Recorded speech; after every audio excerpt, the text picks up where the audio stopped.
সুপ্রিয় শিক্ষার্থী বন্ধুরা, আসসালামু আলাইকুম ওয়া রাহমাতুল্লাহি ওয়া বারাকাতুহু। কি ভালো আছো তো নাকি? না আর্জেন্টিনা ব্রাজিল নিয়ে মারামারি করছো? হ্যাঁ, তোমরা খালি মারামারি করতেছো নাকি? হ্যাঁ, মেসি নেইমার গলাগলি করতেছে, হ্যাঁ, জড়াজড়ি করতেছে, আর তোমরা কিলাকিলি করতেছো নাকি? হ্যাঁ, সেটাই। খেলা দেখতে হবে, খেলাকে ভালোবাসতে হবে, দলকে সাপোর্ট করতে হবে, সবই ঠিক আছে, তাই না? কিন্তু বাড়াবাড়ি, হ্যাঁ জি, কোনো কিছুতেই বাড়াবাড়ি সুখকর নয়। ধর্মেও নিষেধ করা আছে, সামাজিকভাবেও নিষেধ করা। বাড়াবাড়ি সব কিছুই ক্ষতিকর। আনন্দ করব, উল্লাস করব, উচ্ছ্বাস করব, নিজের দলকে সাপোর্ট করব, কিন্তু বাড়াবাড়ি করব না, তাই না? ওকে, ধন্যবাদ শিক্ষার্থী বন্ধুরা। তো তোমাদের আমরা আজকের ক্লাসে প্রবেশ করছি। তো তার আগে কোনো প্রশ্ন আছে কিনা তোমাদের? গত পরীক্ষাটা নিয়ে কেউ কেউ একটু আপত্তি করেছে একটি প্রশ্ন নিয়ে, একটি প্রশ্নের উত্তর নিয়ে। কি 1878 কবি কাহিনী কোন কোন বইয়ে দেওয়া আছে রবীন্দ্রনাথের প্রথম প্রকাশিত গ্রন্থ কবি কাহিনী। তবে আমি এটি সাপোর্ট করি না। আমি বলেছি তোমরা দিতে চাইলে নিজ দায়িত্বে দিবা, ঠিক আছে? কবি কাহিনী রবীন্দ্রনাথের প্রথম রচিত উপন্যাস কবি কাহিনী। রবীন্দ্রনাথ রচিত প্রথম উপন্যাস কবি কাহিনী। তবে প্রথম প্রকাশিত হচ্ছে কি, সরি, কাব্য আর কি, বনফুল। উপন্যাস তো না, কাব্য। রবীন্দ্রনাথ রচিত প্রথম কাব্য কবি কাহিনী 1878 সালে, কিন্তু রবীন্দ্রনাথের প্রথম প্রকাশিত কাব্য হচ্ছে কি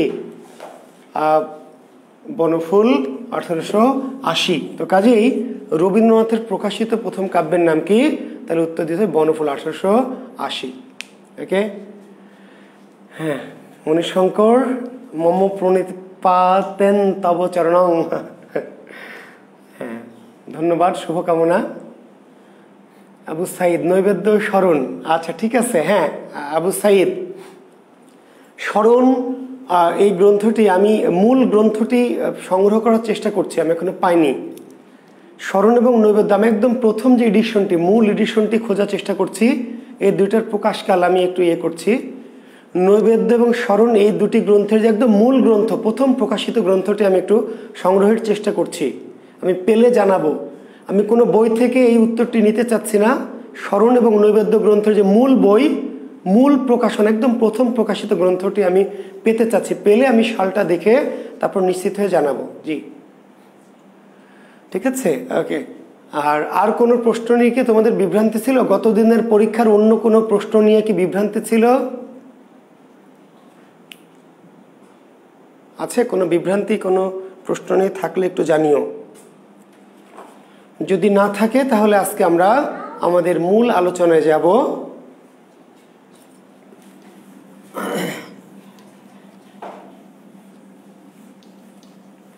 আজকে পড়ব আমরা একজন বড় লেখক ছাড়া পড়ে গেছে, একটু গালতিসে মিস্টেক হয়ে গেছে আর কি। হ্যাঁ,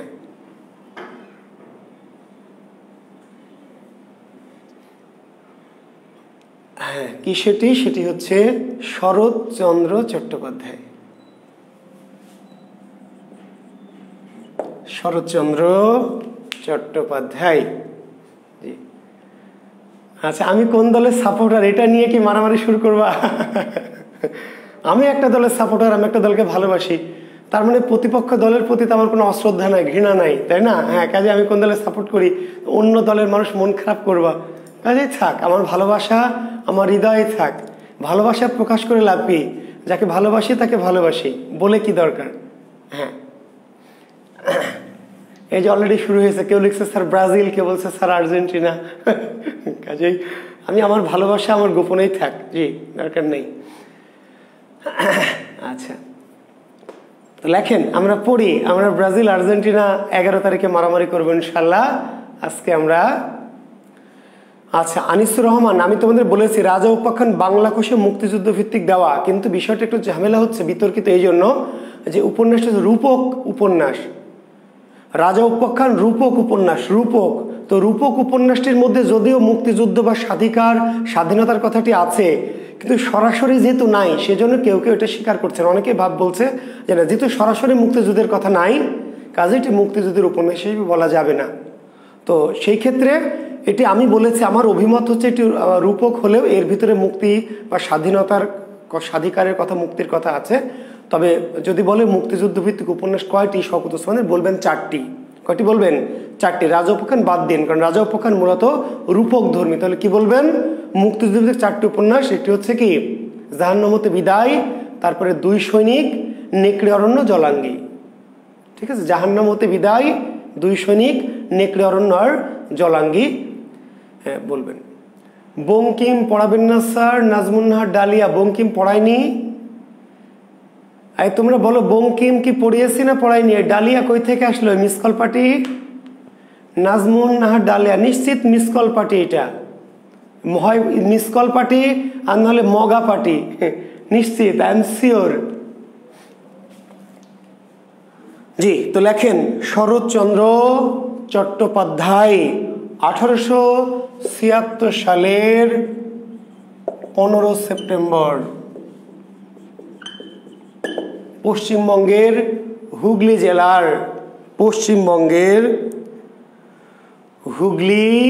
জেলার দেবানন্দপুর গ্রামে, পশ্চিমবঙ্গের হুগলি জেলার দেবানন্দপুর গ্রামে শরৎচন্দ্র চট্টোপাধ্যায়ের আনিসুর রহমান গাধা নাটক তো ঠিকই আছে, কিন্তু অনুবাদ নাটক। আনিসুর রহমান গাধা বাগদাদের কবি নাটক, কিন্তু কি ধরনের? অনুবাদ। এটা ফার্সি সাহিত্যের অনুবাদ রে বাবা। নাটক তো ঠিকই আছে, কিন্তু এটা মৌলিক নাটক নাকি অনুবাদ গ্রন্থ, বোঝা গেছে? হ্যাঁ, এটা একটি ফার্সি সাহিত্যের অনুবাদ। পিউদেব বলছে পিউষ দেব পড়িয়েছি, রূপক নাসরিন খান পড়িয়েছি। তাহলে ওই ডালিয়া মগা পার্টি কই থেকে আসলো যে স্যার বঙ্কিম পড়ান নাই? আই ডালিয়া গাধি, তুই আমার ক্লাস তো নিয়মিতই করিস, তো বঙ্কিম পড়ায় নাই কেন বলছিস? কইছিলি? জি আচ্ছা, ওকে শিক্ষার্থী বন্ধুরা, তাহলে শরৎচন্দ্র চট্টোপাধ্যায়ের জন্ম 1876 সালের 15 সেপ্টেম্বর। তাহলে দেখেন শরৎচন্দ্র কিন্তু রবীন্দ্রনাথের সমসাময়িক, যুগের, মনে থাকবে তো? রবীন্দ্রনাথের জন্ম 1861, শরতের জন্ম 1876, 15 বছরের জুনিয়র, অনেকটাই কাছাকাছি। একদম সেম টু সেম না হলেও, সেম এজ না হলেও শরৎচন্দ্র কিন্তু মোটামুটি কি রবীন্দ্র যুগের, রবীন্দ্র যুগের সাহিত্যিক এবং রোমান্টিক সাহিত্যিক। শরৎচন্দ্র কি জাতীয় সাহিত্যিক? রোমান্টিক সাহিত্যিক। ঠিক আছে, ওকে। আমি এই জন্য বলছি, কেন বলছি যে শরৎচন্দ্র রবীন্দ্র সময়ের, বুঝতে পারলেন? ওই যে রোমান্টিক, এটা বোঝানোর জন্য যে রবীন্দ্র যুগটা মূলত বাংলা সাহিত্যের কি রোমান্টিক যুগ। রবীন্দ্র যুগ মূলত বাংলা সাহিত্যের রোমান্টিক যুগ। রাকিব আল হাসান রাইমুল সহ আরো যে সমস্ত জগা ঢগারা বনি আদমের সাল নিয়ে মাতামাতি করছিস, আচ্ছা বনি আদমের সাল দরকার নাই, ভুলে যা। আচ্ছা হ্যাঁ, 1943 সাল, আমি বলেছি 1943 সাল। হ্যাঁ, 1943 সালে আমার জানা মতে, অন্য কোনো বই অন্য কিছু থাকলে পড়ে নিও। 1943 সালে বনি আদম। আচ্ছা, তো শরৎচন্দ্র মূলত রোমান্টিক সাহিত্যিক। শরৎচন্দ্র মূলত কি রোমান্টিক সাহিত্যিক, ঠিক আছে? মানে রবীন্দ্র যুগের সাহিত্যিক যারাই, বোঝাতে চাইলাম যে রবীন্দ্র বা রবীন্দ্র সময়ের যারা সাহিত্যিক তারা মূলত সবাই কি রোমান্টিক। কেন রোমান্টিক? শরৎচন্দ্র ডায়লগ দিয়েছে, বুঝতে পারলা? যে বড় প্রেম শুধু কাছে টানে না, কি করে দূরেও ঠেলে দেয়। বড় প্রেম শুধু কাছে টানে না, দূরেও ঠেলে দেয়। দেবদাস পড়েছেন তো? কেন বিয়ে হয়নি? বিয়ে তো করতে পারতো, পরিবার থেকে বিয়ে দিতে চেয়েছিল পার্বতীকে দেবদাস বিয়ে করেনি, পরে সরিয়ে দিয়েছে, পরে সরিয়ে দিয়ে পস্তাচ্ছে। আসলে এটি পরিণাম, অর্থাৎ প্রেমিকাকে সে কি করেছে, জমিদারের হাতে তুলে দিয়েছে, দিয়ে আবার নিজে প্রেমের জন্য কি করছে, পস্তাচ্ছে। জি, তো এই যে এরা হচ্ছে রোমান্টিক, অর্থাৎ প্রেমিকাকে নিজের কাছে না রেখে অন্যের হাতে তুলে দিয়েছে। দেখবেন শরৎ সাহিত্য দেখবেন ম্যাক্সিমামই কি মিলন হয়নি, ওই রকম অর্থে কি মিলটা হয়নি, এক ধরনের দ্বিধা, এক ধরনের বাধা, তাই না, এরকম একটা বিষয় ছিল। তো শরৎচন্দ্রের পিতার নাম মতিলাল চট্টোপাধ্যায়, পিতার নাম কি মতিলাল চট্টোপাধ্যায়, আর মাতার নাম ভুবন মোহিনী দেবী। শরৎচন্দ্র চট্টোপাধ্যায়ের পিতার নাম মতিলাল চট্টোপাধ্যায়, মতিলাল চট্টোপাধ্যায়, মাতার নাম ভুবন মোহিনী দেবী। মতিলাল চট্টোপাধ্যায়, ভুবন মোহিনী দেবী। 2 উইকেট ফেলেছেন জীবনে, 2 উইকেট। জি, প্রথম উইকেটের নাম হলো শান্তি দেবী, তারপরের উইকেটের নাম হলো হিরণময়ী দেবী। জি, তার মানে বড় মন, বুঝতে পারছেন তো? জি,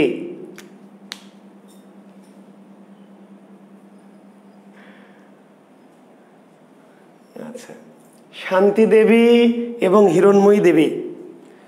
আচ্ছা, আমি কোন দলের সাপোর্টার, আমার খুব স্নেহের রিয়াদ জিজ্ঞেস করেছে।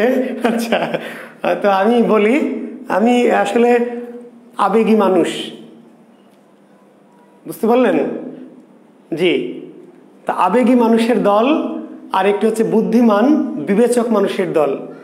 আপনারা চিন্তা করেন, চিন্তা করে দেখবেন, যারা বিবেচক, যারা বুদ্ধিমান, যে যারা বিচক্ষণ মানুষের দল একটা, আর যারা আবেগী মানুষ তাদের দল একটা।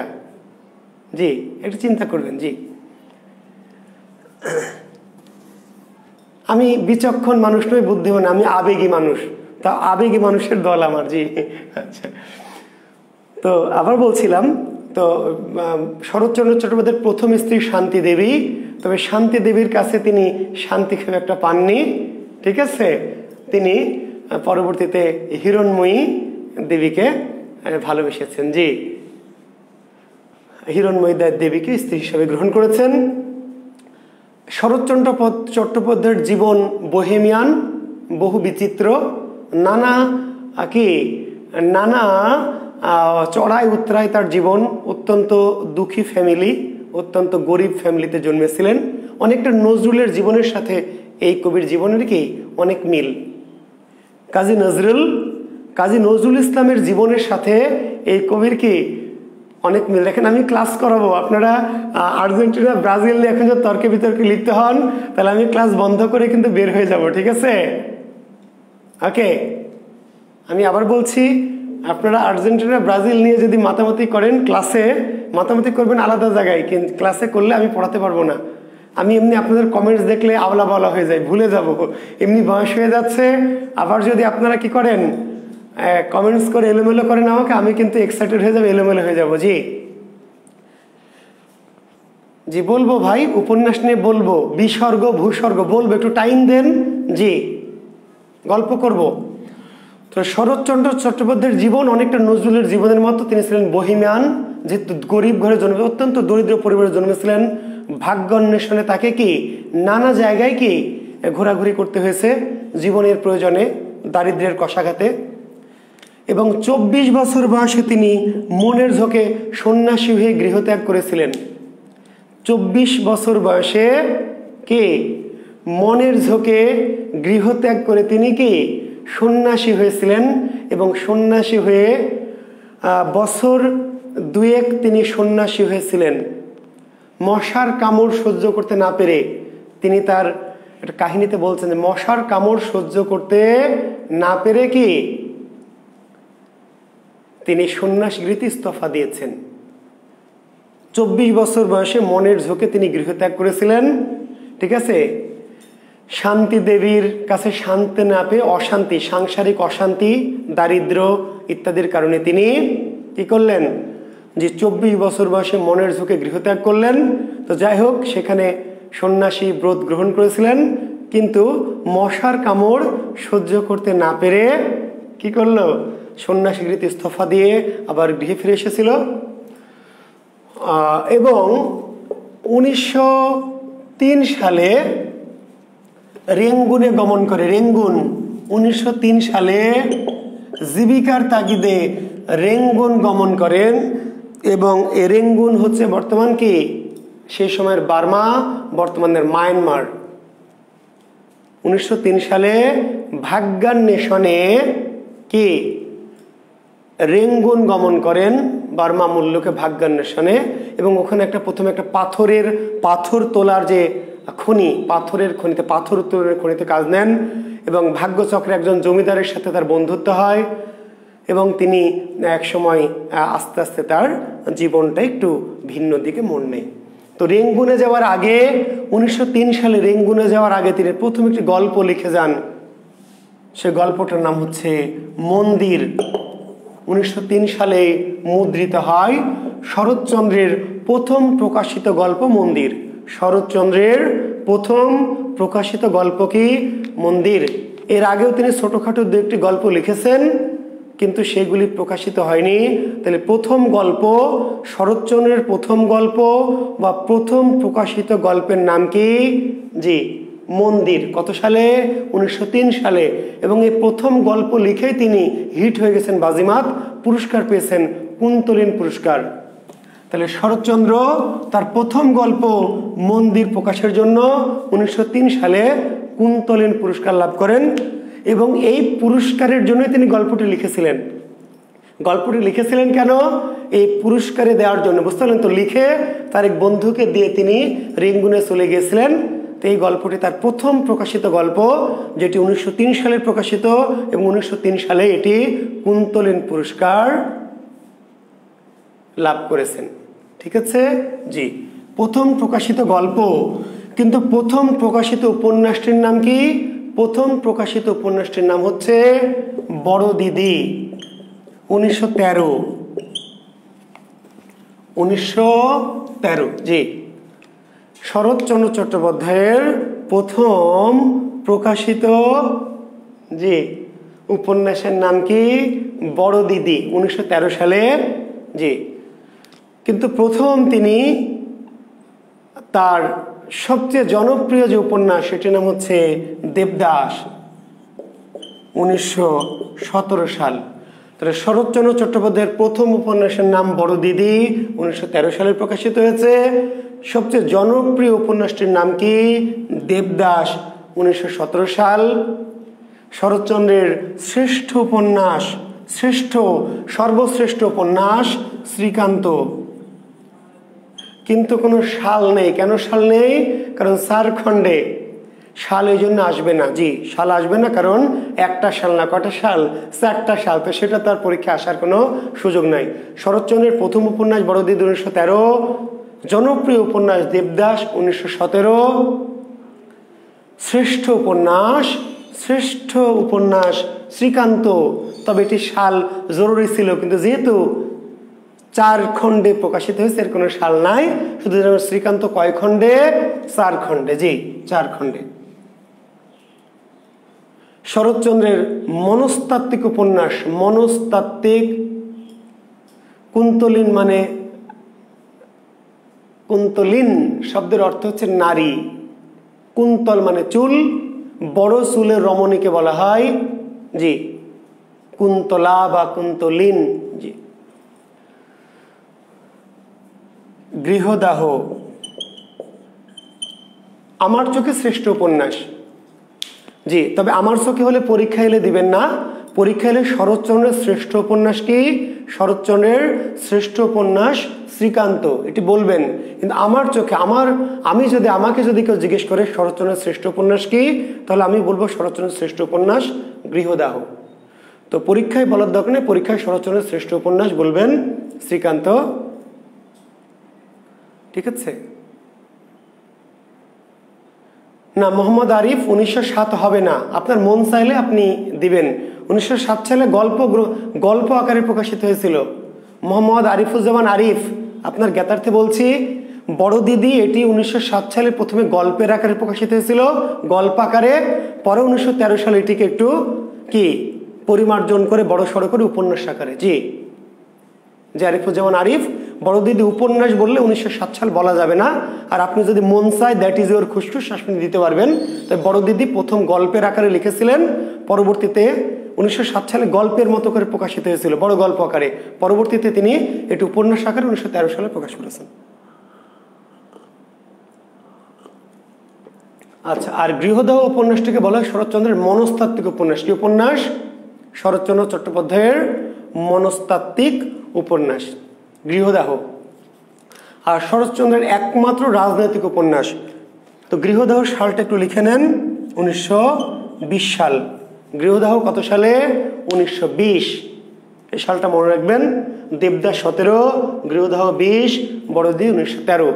আর শরৎচন্দ্রের একমাত্র রাজনৈতিক উপন্যাস, শরৎচন্দ্রের একমাত্র রাজনৈতিক উপন্যাস কি? পথের দাবি। শরৎচন্দ্র কিন্তু রাজনৈতিক লেখক নন, শরৎচন্দ্র রোমান্টিক লেখক। শরৎচন্দ্র কি লেখক? শরৎচন্দ্র মূলত রোমান্টিক লেখক। তার উপন্যাসগুলি রোমান্টিক, যে রোমান্টিক, প্রেমধর্মী, সমাজ সংস্কার, নারী, প্রেম, ভালোবাসা, পাওয়া না পাওয়া, দুঃখ বেদনা ইত্যাদি ইত্যাদি। একটি মাত্র রাজনৈতিক উপন্যাস, নাম কি? পথের দাবি। শরৎচন্দ্র চট্টোপাধ্যায়ের একমাত্র রাজনৈতিক উপন্যাস পথের দাবি। কত সালে? 1926 সালে। 1926 সালে। জি,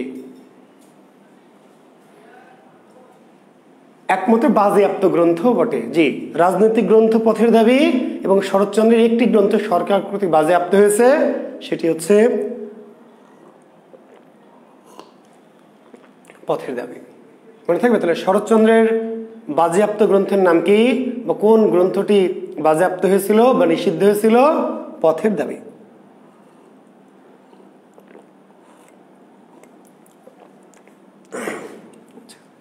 এখন আমরা অন্যান্য উপন্যাসগুলির কথা একটু বলবো। শরৎচন্দ্রের অন্যান্য আর কি কি উপন্যাস? শরৎচন্দ্রের অন্যান্য উপন্যাসের মধ্যে পরিণীতা, পরিণীতা, দত্তা, পল্লী সমাজ, তাই না? পরিণীতা, দত্তা, পল্লী সমাজ, মাস্টার মশাই। এই মাস্টার মশাই প্রথম গল্পের আকারে কিছু কিছু জিনিস প্রথমে আগে শরৎ গল্পের মতো করে লিখেছিলেন খসড়া, পরবর্তীতে কি এটি উপন্যাসের প্রকাশ হয়। মেজো দিদি, ঠিক আছে, পথের দাবি তো বললাম, তাই না? শেষ প্রশ্ন, চরিত্রহীন, পরিণীতা, তাহলে আমরা আগে কিছু বললাম, এর সাথে পরিণীতা, দত্তা, পল্লী সমাজ, মাস্টারমশাই, মেজো দিদি, শেষ প্রশ্ন, চরিত্রহীন।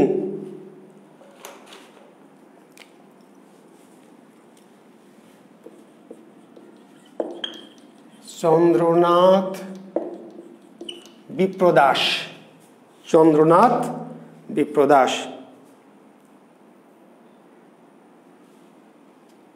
বিরাজ বউ।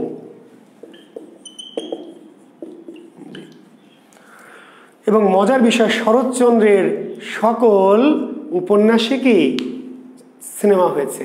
শরৎচন্দ্রের সকল উপন্যাস, একটি উপন্যাসে খুঁজে পাওয়া যাবে না, শুধু উপন্যাস না, অনেক ছোট গল্প শরৎচন্দ্রের। জি, এই উপন্যাসগুলির প্রায় সবগুলি, এবং কোন কোন উপন্যাস নিয়ে একাধিকজন সিনেমা বানিয়েছে, বুঝতে পারলেন? শরৎচন্দ্রের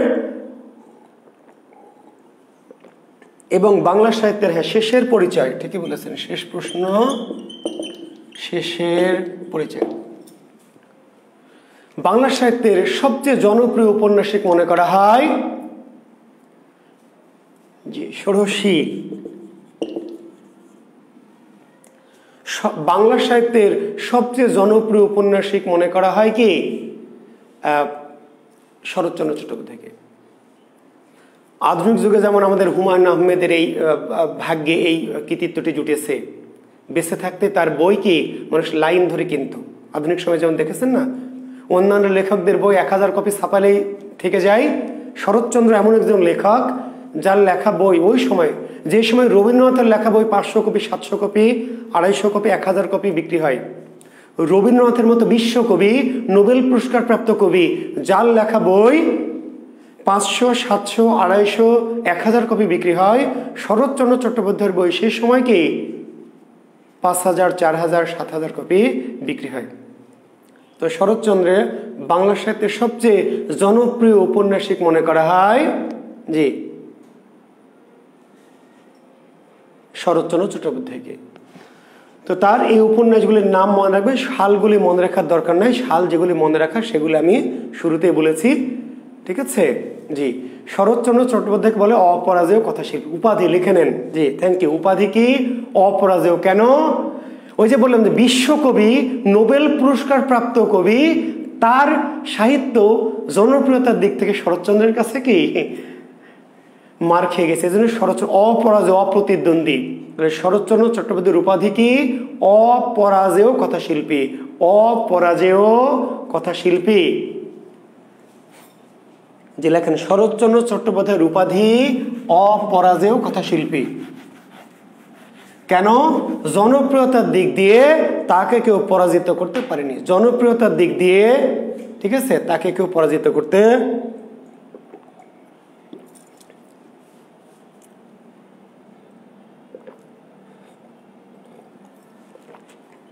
আজকের দিনে আমরা যেই তসলিমা নাসরিনকে নারীবাদী লেখক বলছি, কিংবা রোকেয়াকে নারী জাগরণের অগ্রদূত বলছি, ঠিকই আছে, কিন্তু আসলে এই যে শরৎচন্দ্র নারীবাদী লেখিকা, নারীদের প্রতি তার যে কি মমত্ববোধ, কি অসীম ভালোবাসা, সেটা তার উপন্যাসগুলি, তার সিনেমাগুলি দেখলে বুঝবেন। নারীর গহীনের কথা, নারীর মনের কথা, নারীর আতের কথা শরৎচন্দ্রের মতো এত সুন্দর করে। এখন রোকেয়া বলেছেন, তো রোকেয়া মেয়ে মানুষ, মেয়েদের দুঃখ কষ্ট বলবেন, এটা খুব স্বাভাবিক। তসলিমা নাসরিন মেয়েদের কথা বলবেন, খুব স্বাভাবিক, কারণ মেয়েদের যে যন্ত্রণা, দুঃখ, কষ্ট, তাই না, মেয়েদের প্রতি যে সামাজিক অসাম্য, সেটা সে বুঝবেন, মেয়েদের মনের কথা।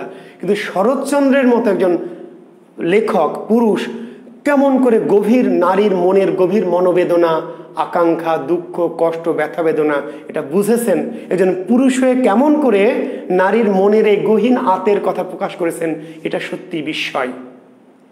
তো এই জন্য শরৎচন্দ্র বলা হয় কি নারীবাদী লেখক। বিলাসী গল্পে আছে নারীদের কথা, তাই না, নারী পুরুষের হৃদয় জয় করে বিবাহ করে বা রীতি যেই সমাজে নাই, দেখবেন বিলাসী গল্প পড়বেন শেষের যে কথাগুলি, যে সমাজে হৃদয় জয় করিয়া বিবাহ করিবা রীতি নাই, সেই সমাজকে তিনি মেনে নেননি। আসলে প্রকারান্তে তিনি কি করেছেন? প্রেমকে উৎসাহ দিয়েছেন, ভালোবাসাকে উৎসাহ দিয়েছেন। এবং দেখেন তার ছদ্মনাম কি? ছদ্মনাম অনিলা দেবী। অনিলা দেবী, পরীক্ষা আসলে বলবেন শরৎচন্দ্র অনিলা দেবী। এর বাইরেও তিনি আরো কিছু ছদ্মনাম ছিল তার। অনুরূপা দেবী, শ্রী অনুরূপা দেবী, শ্রী চট্টোপাধ্যায়। অনুরূপা দেবী, শ্রী চট্টোপাধ্যায়, অপরাজিতা দেবী, শ্রীকান্ত আচার্য। তাহলে শরৎচন্দ্রের ছদ্মনাম কি? এক কথায় উত্তর অনিলা দেবী, এক কথায় উত্তর অনিলা দেবী। পাশাপাশি তিনি কিছু কিছু লেখার ক্ষেত্রে অনুরূপা দেবী, অপরাজিতা দেবী, শ্রী চট্টোপাধ্যায়, শ্রীকান্ত আচার্য এই সমস্ত নামও ব্যবহার করেছেন। জি,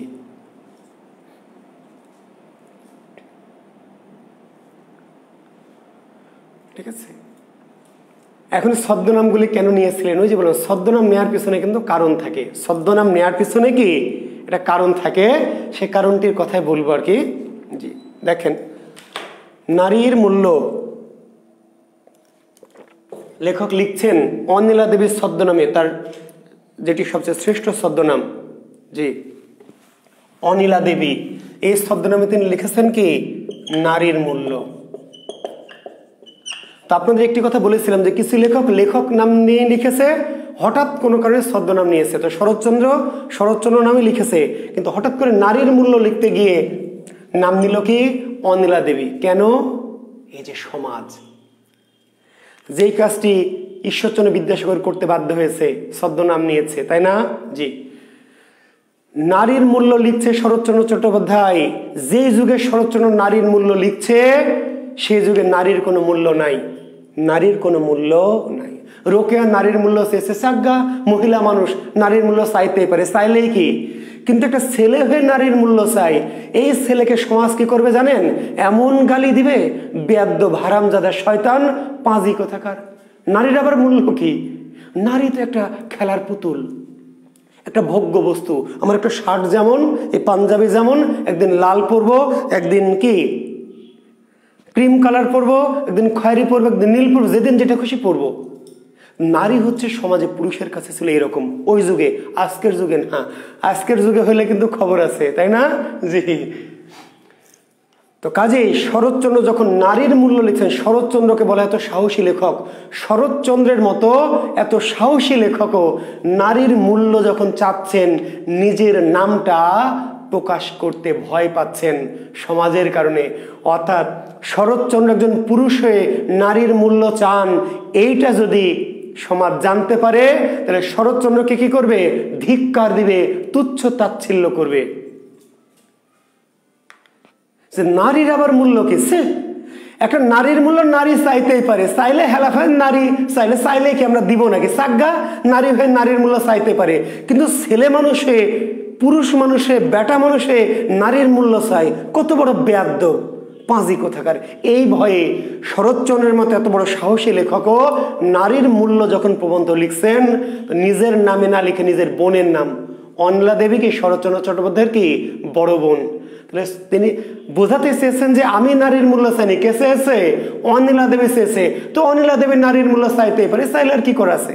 মেয়ে মানুষ, চাক না, চাইলে তো সমস্যা নেই ভাই, চাইলেই কি সব আমরা দিব নাকি? চাকগা চাওয়াটা সমস্যা নাই, কিন্তু ছেলে মানুষ হয়ে নারীর মূল্য চাই, এইবার কিন্তু গদ্দান যাবে। কাজেই শরতের মতো সাহসী লেখকও নারীর মূল্য চাইতে গিয়ে নিজের নামটা গোপন করে কি করেছেন? বোনের নাম দিয়ে লিখেছেন, যেন মানুষ বুঝে যে নারীর মূল্য চেয়েছে কে? অনিলা দেবী, শরৎচন্দ্র না। যদিও পরবর্তীতে ধরা খেয়ে গেছে, জি, সাহিত্যের প্রকরণ দেখে মানুষ বুঝেছে। তো শরৎচন্দ্র চট্টোপাধ্যায় জি আরো বেশ কিছু প্রবন্ধ লিখেছেন, যার একটি স্বরাজ সাধনায় নারী। তার প্রবন্ধ লিখে নেন, শরৎচন্দ্রের শ্রেষ্ঠ প্রবন্ধ নারীর মূল্য। শরৎচন্দ্রের শ্রেষ্ঠ প্রবন্ধ নারীর মূল্য। আরেকটি প্রবন্ধর নাম স্বরাজ সাধনায় নারী। আরেকটি প্রবন্ধ স্বদেশ ও সাহিত্য, স্বদেশ ও সাহিত্য, তরুণের বিদ্রোহ, ভবিষ্যৎ বাংলা সাহিত্য, ভবিষ্যৎ বাংলা সাহিত্য। শরৎচন্দ্র চট্টোপাধ্যায় রচিত প্রবন্ধ লিখে নেন। জি, শরৎচন্দ্র চট্টোপাধ্যায় রচিত কি? আহনজাল মাহমুদ, এখন পুরুষরা খেলার পুতুল। আপনি এখন লিখবেন প্রবন্ধ পুরুষের মূল্য। হানজালা, এটা আপনার সুযোগ, লেখক হওয়ার তো এটাই সুযোগ। হানজালা, এখন আপনি প্রবন্ধ লিখবেন পুরুষের মূল্য। যে যুগে নারীর মূল্য ছিল না, নারীর মূল্য চেয়েছিল লেখকরা, নারীকে মূল্য দিতে হবে, অধিকার দিতে হবে। এখন নারী বেশি মূল্য পেয়ে গিয়ে আপনাকে খেলার পুতুল বানিয়েছে, তাই না? কখনো আপনাকে সোহেলকে, কখনো হানজালাকে, কখনো হোসেনকে, কখনো তানভীরকে নিয়ে খেলার পুতুল ভোগ্য বানিয়েছে। এবার আপনি পুরুষের মূল্য লিখবেন, লেখেন প্রবন্ধ পুরুষের মূল্য, তাই না? এই তো সুযোগ আপনার জন্য। জি, লিখে ফেলেন হানজালা মাহমুদ। তো শরৎচন্দ্র চট্টোপাধ্যায় রচিত জি শ্রেষ্ঠ প্রবন্ধ হচ্ছে নারীর মূল্য। অন্যান্য প্রবন্ধের মধ্যে স্বরাজ সাধনায় নারী, স্বদেশ ও সাহিত্য, তরুণের বিদ্রোহ, ভবিষ্যৎ বাংলা সাহিত্য, বা কোনো বই লেখা আছে ভবিষ্যৎ বঙ্গ সাহিত্য। প্রথমে নাম ছিল বাংলা সাহিত্য, পরে এটা নামটা চেঞ্জ করা হয় ভবিষ্যৎ, এটা একটু কারেকশন করে, এই নামটাই বেশিরভাগ বই পুস্তকে পাবেন আর কি, ভবিষ্যৎ বঙ্গ সাহিত্য। শরৎচন্দ্র চট্টোপাধ্যায় রচিত কি? প্রবন্ধ, প্রবন্ধ জি।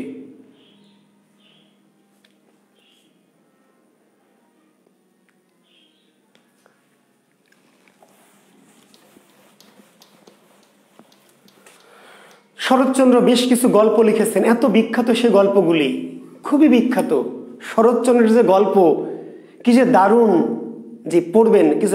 যেমন আপনাদের রবীন্দ্র গল্প পড়তে বলেছি, রবীন্দ্র গল্প, ঠিক তেমনি শরৎচন্দ্রের কিছু গল্প অতি বিখ্যাত। নিশ্চয় বিলাসী পড়েছেন, নিশ্চয় পড়েছেন, বাধ্য হয়ে পড়েছেন অবশ্য, যে অনেকেই পাঠ্য ছিল, আবার অনেকে নাও পড়তে পারেন, তবে পড়বেন, বিলাসী গল্প পড়বেন। এখনকার ইন্টারের বই আবার দিয়েছে, আমাদের সময়ের ইন্টারের বইয়ে ছিল, আমরা যখন ইন্টার পরীক্ষা দিয়েছি আমাদের বইয়ে ছিল, মাঝখানে কিছুদিন ছিল না। আবার এখনকার যে নিউ এডিশনের যে ইন্টারমিডিয়েটের বই, টেক্সট বই, সেখানে আবার আছে, পড়বেন। জি, তো শরৎচন্দ্রের বিখ্যাত গল্পের মধ্যে আমরা একটা লিখেছি মন্দির, তারপরে লিখবেন কি বিলাসী, অতি বিখ্যাত গল্প মহেশ, এত বিখ্যাত এত দামি গল্প মহেশ। জি, গল্পের নাম হলো কাঙালির মা, গল্পের নাম হলো অভাগীর স্বর্গ।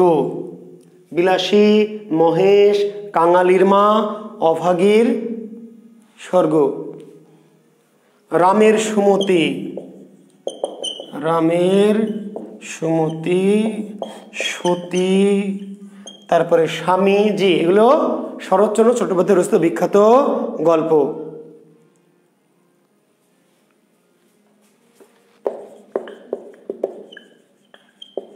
হরিলক্ষ্মী ছবি দর্পচূর্ণ, হরিলক্ষ্মী ছবি দর্পচূর্ণ, আধারে আলো। তাহলে শরৎচন্দ্র চট্টোপাধ্যায় রচিত কিছু বিখ্যাত গল্প, বিলাসী, মহেশ, কাঙালির মা, অভাগীর স্বর্গ, রামের সুমতি, সতী, স্বামী, হরিলক্ষ্মী ছবি দর্পচূর্ণ, আধারে আলো। মহেশ গল্পের নায়কের নাম কি? মহেশ গল্পের নায়ক কে? মহেশ। মহেশ কি? জি, মহেশ একটা আপনাদের মতো গরু। জি, মহেশ কি? মানুষ, গরু, ভেড়া। জি, মহেশ হচ্ছে আপনাদের মতো কি একটা গরু। জি, আর আরো চরিত্র কি গফুর, আমিনা। জি, খুব বিখ্যাত গল্প, পড়বেন। ওদের অনেক আছে তবু ওরা দেয় না, ওদের অনেক আছে তবু ওরা কি দেয় না। মহেশ গল্পের বিখ্যাত ডায়লগ, ওদের অনেক আছে তবু ওরা কি দেয় না। শরৎচন্দ্র খুবই সফট হার্টের লেখক, অত্যন্ত আবেগী। জি, হ্যাঁ, লালুও গল্প, হ্যাঁ, বিসর্গ, লালুও গল্প, লালু। জি,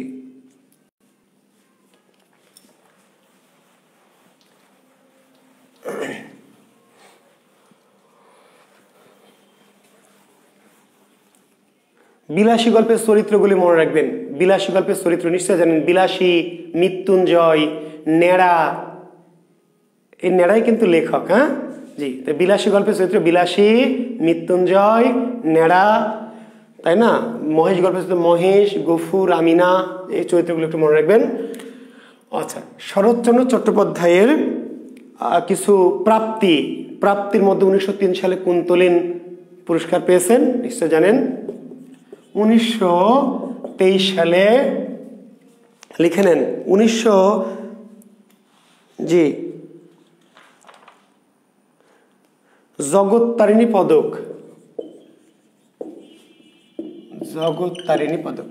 1903 সালে কুন্তলীন, 1903 সালে কি কুন্তলীন, 1923 সালে জগত্তারিণী, আর 1936 সালে ডিলিট।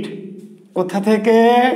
ঢাবি থেকে। জি, 1903 সালে কুন্তলীন পুরস্কার পেয়েছেন, 1923 সালে জগত্তারিণী পদক, এবং 1936 সালে ডিলিট।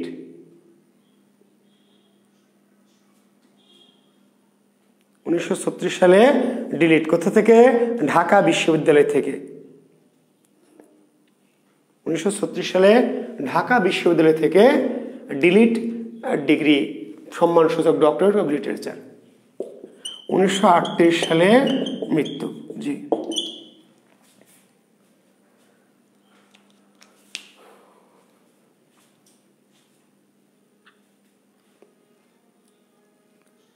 একটা সাল মনে রাখবেন, 1903 সালে কুন্তলীন পুরস্কার প্রথম প্রকাশিত রচনা মন্দির গল্পের জন্য। 1923 সালে জগত্তারিণী পদক, জগত্তারিণী। বিশেষ করে 1920 সালে তার যে গৃহদাহ, এই গৃহদাহ উপন্যাসটির জন্য মূলত জগত্তারিণী পদক। 1936 সালে ডিলিট ডিগ্রি, 1938 সালে মৃত্যুবরণ করেন।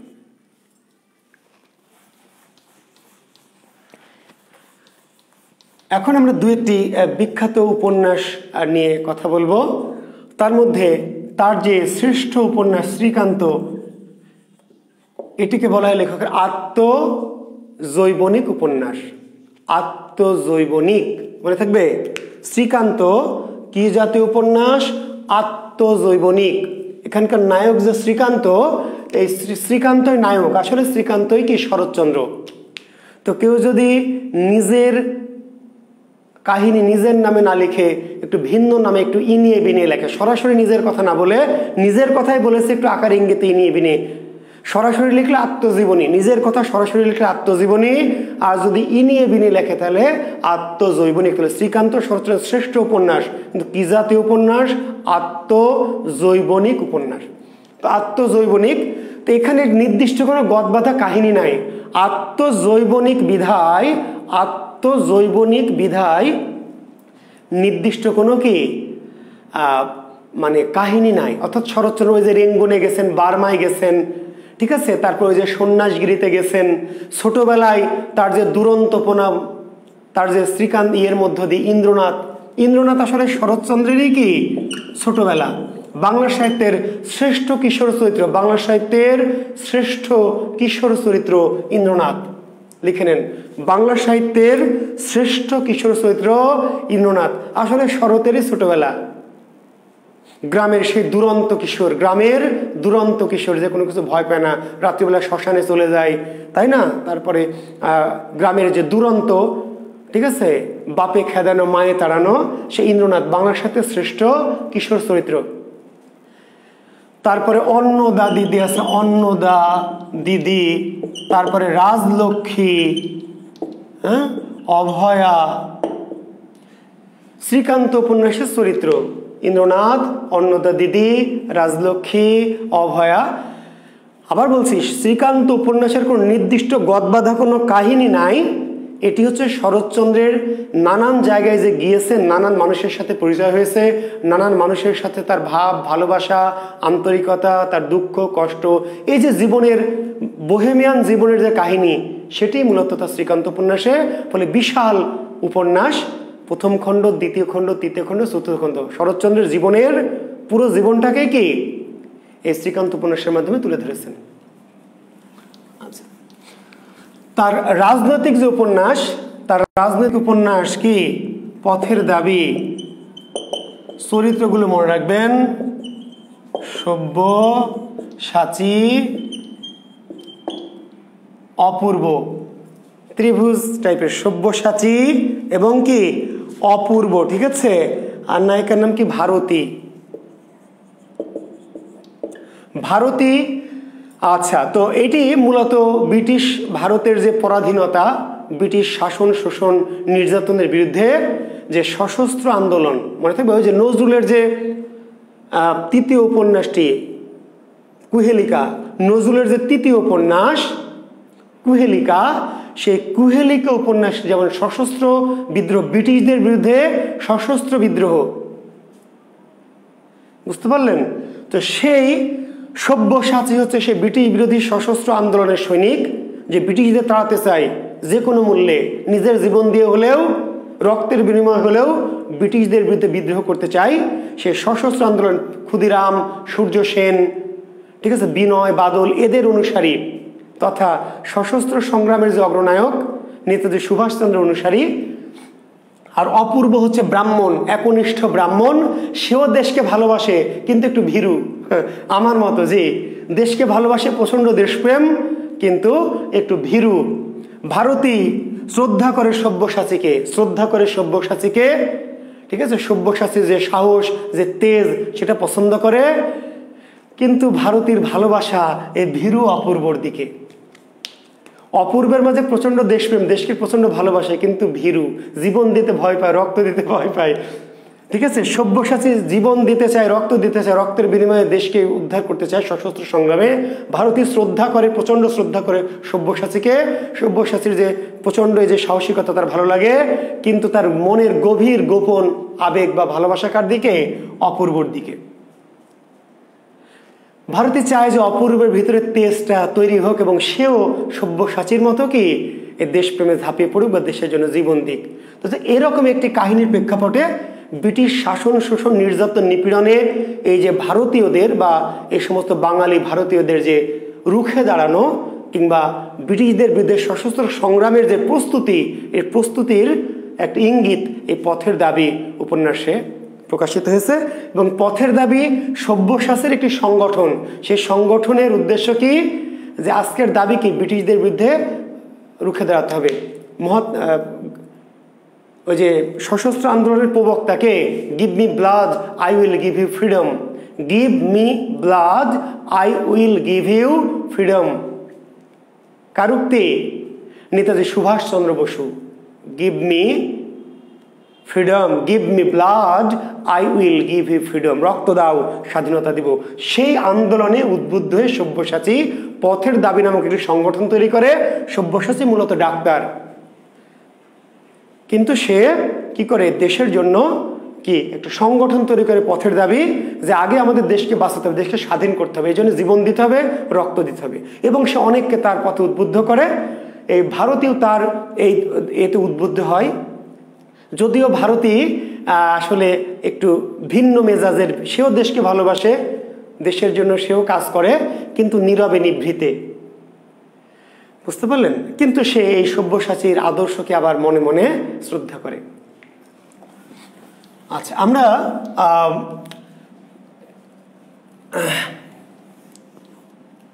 যেটি এখন বলছিলাম যে একটি ছিল, আচ্ছা এটা পড়ছিলাম আমরা কি, গৃহদাহ। এটি আপনারা নিশ্চয়ই সবাই পড়েছেন। গৃহদাহ পড়ে ফেলেছেন না? জি, গৃহদাহ পড়ে ফেলেছেন। তার আমার কি পড়ানোর দরকার আছে? গৃহদাহ কাহিনী ঢুকলে কিন্তু অনেক বড় হয়ে যাবে। আমি কি কাহিনীতে যাব? মনে হয় কাহিনীতে যাওয়ার দরকার নাই, কারণ কাহিনীর খুব একটা প্রয়োজন আপাতত নেই। তবে তিনটি চরিত্র একটু জেনে রাখেন। গৃহদাহ উপন্যাসের নায়িকা হচ্ছে অচলা। নায়িকা অচলা। অচলার স্বামীকে, স্বামী হচ্ছে মহিম, আর অচলার প্রেমিককে সুরেশ।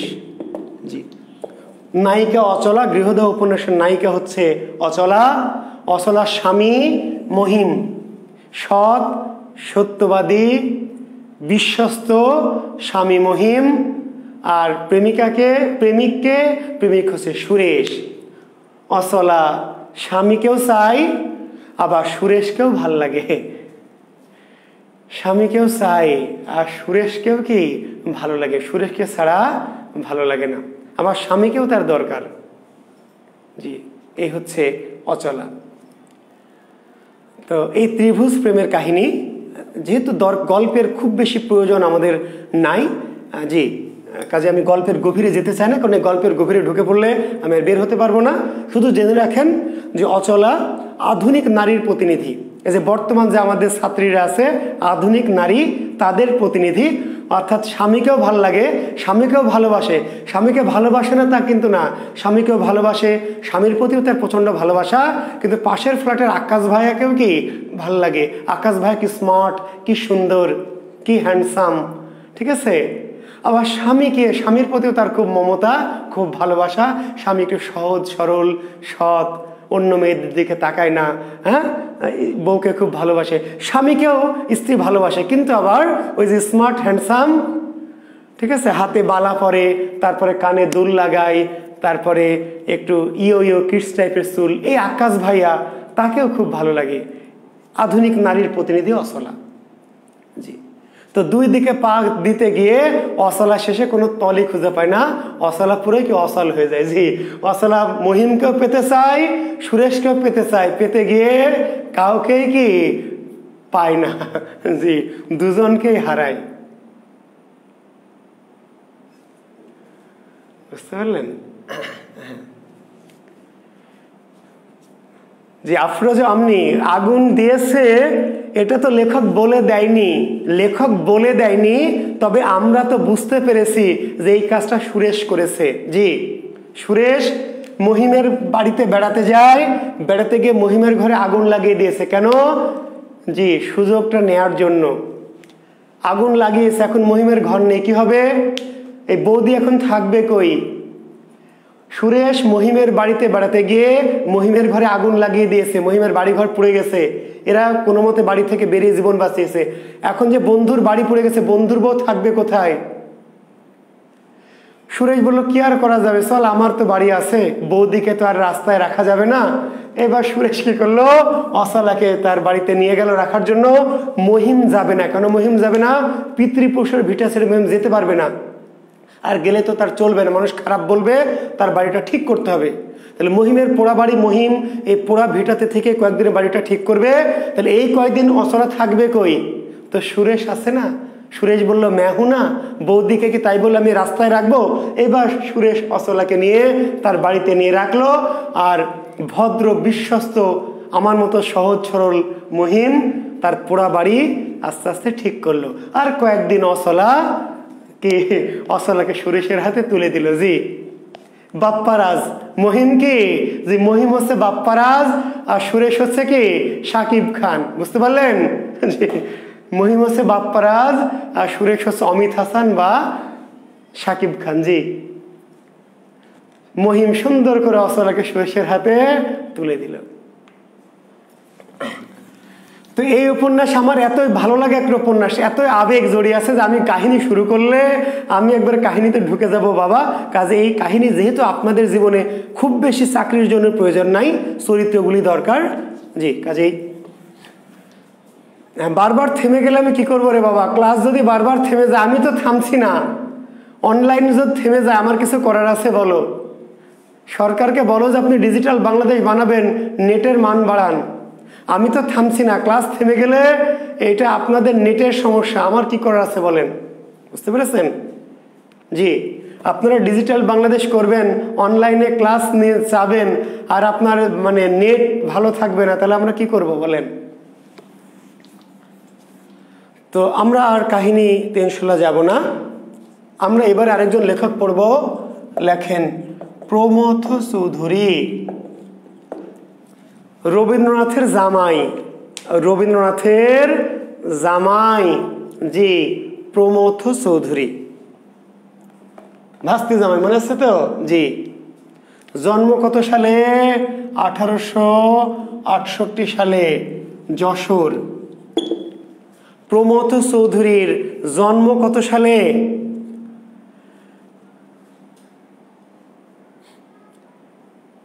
না, পরিণীত অনেক উপন্যাসে আছে, সেটা বলতে গেলে কাহিনীর যেহেতু প্রয়োজন নাই, চরিত্রগুলি পারলে মনে রাখবেন। জি, আমার বইটা তো পেয়ে গেছেন ইনশাল্লাহ, আমার বাংলা কোর্সটা পেয়েছেন আশা করছি। তো ওই উপন্যাসগুলিতে চরিত্রগুলি, যে পরিণীতের চরিত্রকে, চরিত্রহীনের চরিত্রকে কে, আসলে চরিত্রহীন আমরা যারা চরিত্রহীন ভাবে আছে। মণিশঙ্করের উত্তরটা আমি দিয়ে নিচ্ছি, অনেকক্ষণ ধরে আমার পিছনে লেগে আছে। চরিত্রহীন উপন্যাসের আসল চরিত্রহীন হচ্ছে আমরা। আমরা চরিত্রহীন যারা মানুষকে চরিত্রহীন ভাবি।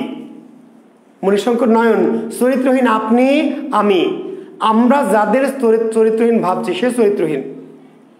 জি, একজন পতিতা তো চরিত্রহীন নয়, পতিতা চরিত্রহীন নয়। চরিত্রহীন কে? আপনারা যারা তাকে চরিত্রহীন ভাবছেন।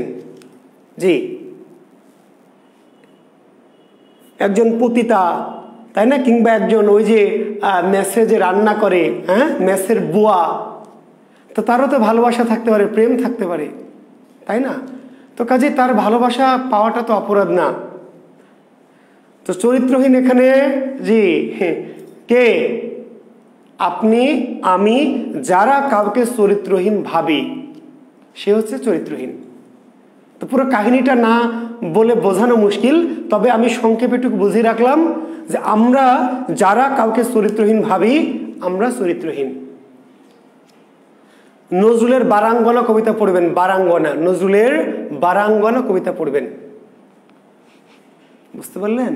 জি, কে তোমায় বলে বারাঙ্গনা মা, কে দেয় মুখে থুতু। বারাঙ্গনাকে বলে। তার মানে যে বারাঙ্গনা হয়েছে, যে পতিতা হয়েছে, এর জন্য দায়ী কে? পতিতা কে বানিয়েছে? সমাজ। একটা মেয়ে পতিতা কেন হয়? এর জন্য দায়ী সমাজ, রাষ্ট্র, আপনি, আমি। এই মেয়েটি পতিতা, নষ্টা, তার কাছে যায় কারা? পতিতার কাছে কারা যায়? তারা কি পতিত? তারা কি অসৎ? তারা কি কুলটা? তারা কি ভদ্রলোক? মেয়েটি পতিতা, আর এই পতিতার কাছে যারা যায় তারা কি? তারা ভদ্রলোক। বুঝতে পারলেন? কাজে আমরা যাদেরকে চরিত্রহীন বলছি আসলে তারা চরিত্রহীন নয়। চরিত্রহীন আমরা যাদেরকে ভাবছি, এটা আমাদের চরিত্রহীন মানসিকতা। জি। তো কাহিনী না বলে উত্তর দেওয়া খুব মুশকিল, তো যেহেতু আমি আর কাহিনীতে যাব না সেজন্য আর ওইদিকে যাচ্ছি না। আচ্ছা, তো আমি চলে গেছি আরেকজন রাইটার, প্রমথ চৌধুরী। 1868 সালে যশোরে জন্মগ্রহণ করলেন প্রমথ চৌধুরী। যশোরে, যদিও তার পৈতৃক নিবাস পাবনা। জি। তাহলে প্রমথ চৌধুরীর পৈতৃক নিবাস কোথায়? প্রমথ চৌধুরীর পৈতৃক নিবাস কোথায়? যশোর। না, সরি, জন্ম কোথায়? যশোর। প্রমথ চৌধুরীর জন্ম কোথায়? প্রমথ চৌধুরীর জন্ম হচ্ছে যশোর, আর পৈতৃক নিবাস পাবনার চাটমোহর। জি।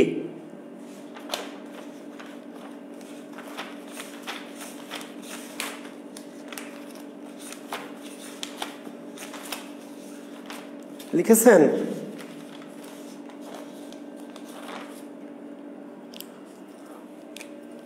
পিতার নাম দরকার নাই, তবু একটু বলে রাখছি, দুর্গাদাস চৌধুরী। পিতা মাতার নামের আসলে প্রয়োজন নাই, তবু একটু জানিয়ে রাখি যে পিতার নাম দুর্গাদাস চৌধুরী। একটা উইকেটই জীবনে ফেলেছেন, মানে ছোট লোক আর কি।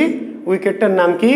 ইন্দিরা দেবী। জি, স্ত্রী, মাতা না কিন্তু। মায়ের নামটি আমি খুঁজে পাইনি, চেষ্টাও করিনি, কারণ যেহেতু ওই যে বললাম যে এই ধরনের মধ্যম মানের লেখকদের পিতামাতার নাম আমাদের অতি জরুরি না। ব্যক্তিগত জানার আগ্রহ থেকে জানতে চাইতে পারেন, তবে পিতামাতার নাম খুব বেশি জরুরি নয়। তবু পিতার নামটা সব বই পুস্তকে দেওয়া আছে, দুর্গাদাস চৌধুরী। স্ত্রীর নাম ইন্দিরা দেবী। এই নামটা কেন দরকার? স্ত্রীর নামটা দরকার এই জন্য যে স্ত্রী সাধারণ কোনো মহিলা নন, ইনি রবীন্দ্রনাথের ভাতিজি। জি, রবীন্দ্রনাথের ভাতিজি ইন্দিরা দেবী। প্রমথ চৌধুরীর সাথে রবীন্দ্রনাথের সম্পর্ক কি? শ্বশুর জামাই। জি, শ্বশুর। রবীন্দ্রনাথ হচ্ছে চাচা শ্বশুর, প্রমথ চৌধুরী হচ্ছে জামাই। স্ত্রীর নাম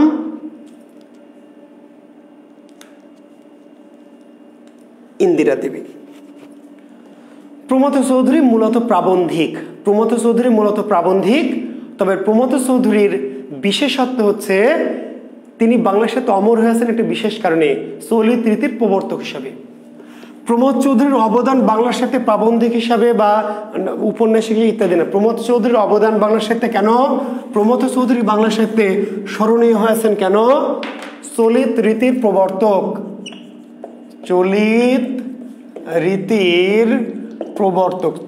রীতির প্রবর্তক। প্রমথ চৌধুরী বাংলা সাহিত্যে চলিত রীতির প্রবর্তক। কত সালে? 1914 সালে তিনি সবুজ পত্র এই পত্রিকার মাধ্যমে চলিত রীতির প্রবর্তন ঘটান। তাহলে প্রমথ চৌধুরীর সম্পাদিত পত্রিকার নাম কি? সবুজ পত্র। সবুজ পত্র পত্রিকার সম্পাদককে প্রমথ চৌধুরী। চলিত রীতির প্রচলন ঘটানো হয় কোন কিসের মাধ্যমে? সবুজ পত্রের মাধ্যমে। কত সালে? 1914 সালে। চলিত রীতির মুখপত্র বলা হয় কোনটিকে? চলিত রীতির মুখপত্র বলা হয় কোনটিকে? সবুজ পত্রকে। চলিত রীতির মুখপত্র। আর চলিত রীতির জনককে, চলিত রীতির প্রচলন ঘটানকে, ঠিক আছে, চলিত রীতির অধিকার প্রতিষ্ঠা করেন কে? প্রমথ চৌধুরী। প্রমথ চৌধুরীকে বলা হয় চলিত রীতির জনক। আরেকটি জিনিসের জনক বীরবলী রীতি। জি, বাংলা সাহিত্যে বীরবলী রীতির জনক। বাংলা সাহিত্যে বীরবলী রীতির জনক প্রমথ চৌধুরী। প্রমথ চৌধুরীর ছদ্মনাম কি? বীরবল। কোনো বইয়ে জি আরেকটি নাম দেওয়া আছে, সেই নামটি গ্রহণযোগ্য নয়।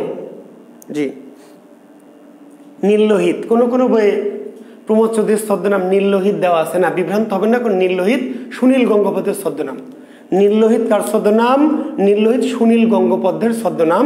আর প্রমোদ চৌধুরীর ছদ্মনাম কি? বীরবল। জি বীরবল ছদ্মনামে। আর তিনি যেই প্রবন্ধগুলি লিখেছেন সেই প্রবন্ধগুলির ভাষাকে বলা হয় বীরবলী রীতি। তাহলে প্রমথ চৌধুরী প্রবর্তিত, জি বীরবলী রীতি কি? ওটাই বলছি আব্দুল্লাহ খান। প্রমথ চৌধুরী বাংলা সাহিত্যে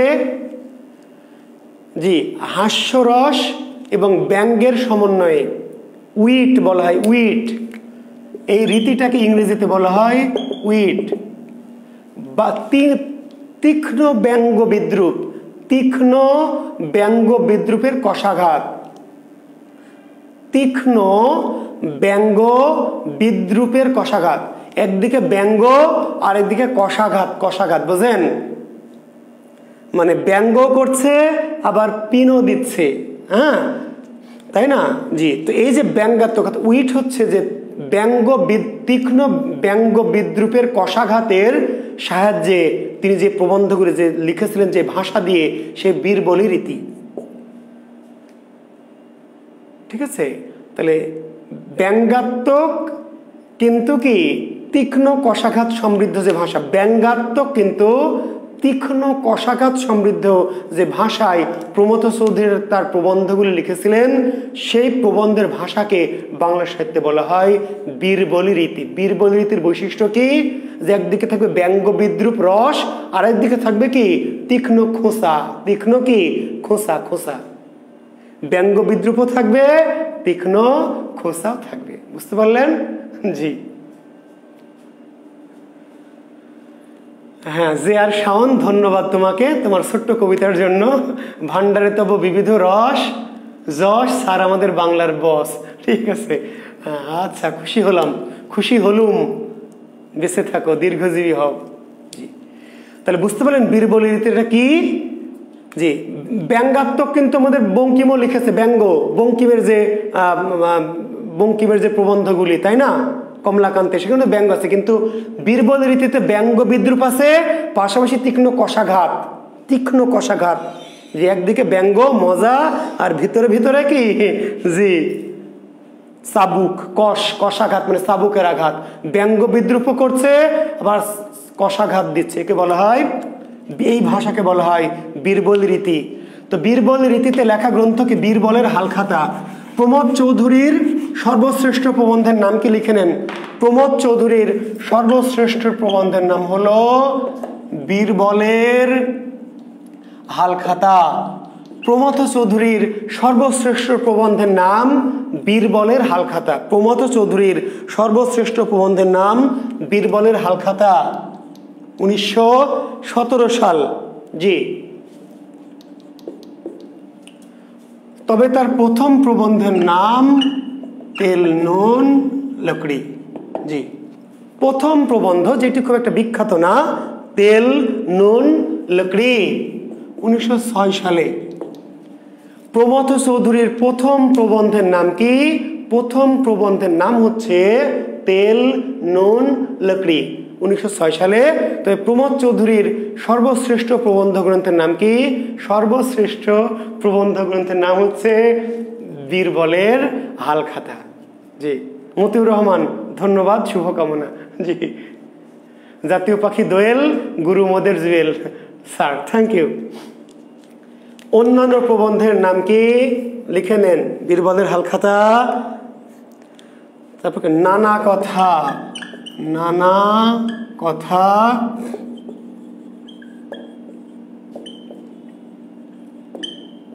আমাদের শিক্ষা, বীরবলের টিপ্পনী,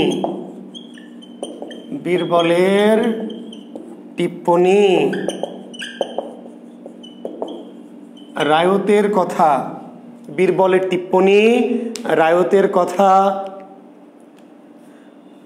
নানা চর্চা,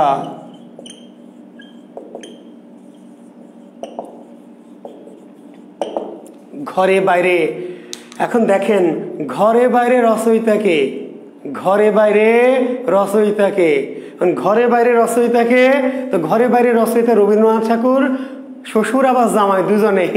ঘরে বাইরে রচয়িতা শ্বশুর জামাই দুইজনেই। শ্বশুরের লেখা ঘরে বাইরে হচ্ছে উপন্যাস, আর জামাইয়ের লেখা ঘরে বাইরে কি প্রবন্ধ। বুঝতে পারলেন? শ্বশুর জামাই দুজন একই নামে গ্রন্থ লিখেছে ঘরে বাইরে।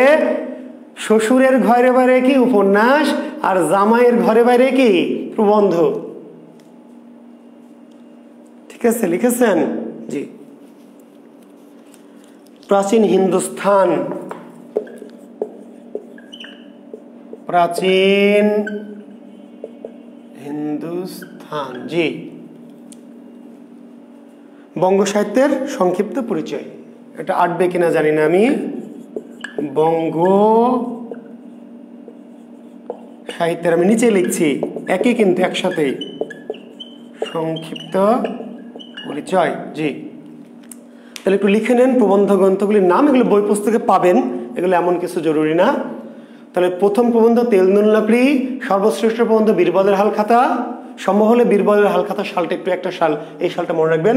অন্যান্য প্রবন্ধ নানা কথা, আমাদের শিক্ষা, বীরবলের টিপ্পনী, রায়তের কথা, নানা চর্চা, ঘরে বাইরে, প্রাচীন হিন্দুস্থান, বঙ্গ সাহিত্যের সংক্ষিপ্ত পরিচয়, বঙ্গ সাহিত্যের সংক্ষিপ্ত পরিচয়।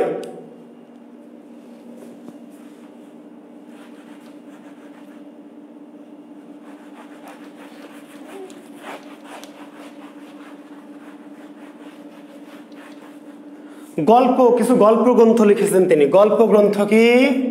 গল্প গ্রন্থ হচ্ছে নীললোহিত, আরেকটি গ্রন্থ হলো নীললোহিতের আদি প্রেম।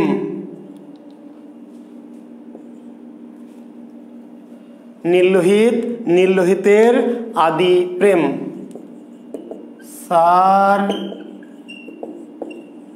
ইয়ারি কথা,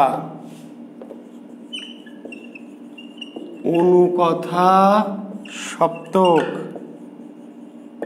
ঘোষালের ত্রিকথা। নীললোহিত, নীললোহিতের আদি প্রেম, স্যার ইয়ারি কথা, অনুকথা সপ্তক, ঘোষালের ত্রিকথা।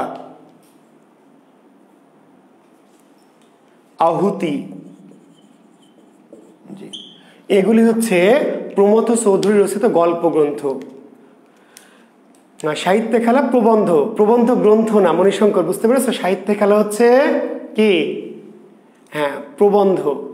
আর এগুলি কিন্তু প্রবন্ধ গ্রন্থ, মানে হচ্ছে এই সমস্ত গ্রন্থের মধ্যে একাধিক প্রবন্ধ আছে, এগুলি হচ্ছে প্রবন্ধ গ্রন্থ, মনে থাকবে। আর এই প্রবন্ধ গ্রন্থের মধ্যে আবার কি থাকে? একাধিক প্রবন্ধ থাকে।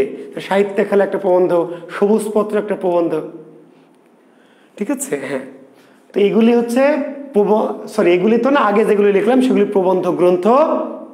আর এখন হচ্ছে গল্প, নীললোহিত, নীললোহিতের আদি প্রেম, স্যার ইয়ারি কথা, অনুকথা সপ্তক, ঘোষালের ত্রিকথা এবং আহুতি, প্রমথ চৌধুরী রচিত গল্প গ্রন্থ, ঠিক আছে? হ্যাঁ, এবং প্রমথ চৌধুরী রবীন্দ্রনাথের সমসাময়িক, মনে থাকবে, যদিও জামাই কিন্তু সমসাময়িক। কারণ ওই যে বললাম যে ইন্দিরা দেবীর বয়সও রবীন্দ্রনাথের কি অনেকটাই কাছাকাছি। তো দেখো, রবীন্দ্রনাথের জন্ম 1961 আর এর জন্ম হচ্ছে 1968। তাহলে রবীন্দ্রনাথের 7 বছর ছোট, প্রায় সমসাময়িক। আর মৃত্যু কত সালে? 1946, মনে থাকবে। প্রমথ চৌধুরীর মৃত্যু 1946 সালে। 1900 কেন লিখছি? 1800। রবীন্দ্রনাথের জন্ম 1861, প্রমথের জন্ম 1868। 7 বছরের জুনিয়র আর কি, জামাই। আমি বোঝাতে চাচ্ছিলাম যে প্রমথ চৌধুরী রবীন্দ্রনাথের সমসাময়িক, রবীন্দ্র যুগের লেখক, বুঝতে পেরেছ? হ্যাঁ। তো প্রমথ চৌধুরীর মৃত্যু কত সালে? 1946 সালে। 1946 সালে মৃত্যু। তো প্রমথ চৌধুরী নিয়ে আমাদের আর খুব বেশি কিছু আলোচনা করার নেই। আমি আরেকজন ছোট লেখক বলে শেষ করব। জি, আরেকজন ছোট লেখক কিন্তু পিএসসির তালিকাভুক্ত। আপনাদের একটা কথা বল, পিএসসির তালিকাভুক্ত আমাদের কয়েকজন রাইটার আছে, তাদের একজনের নাম হচ্ছে, এই লেখকটা হচ্ছে, এই ভদ্রলোকের নাম নজিবুর রহমান। এই বাংলা কোষ বইটা দেখি একটু, এই বাংলা কোষটা আমাকে একটু দাও তো।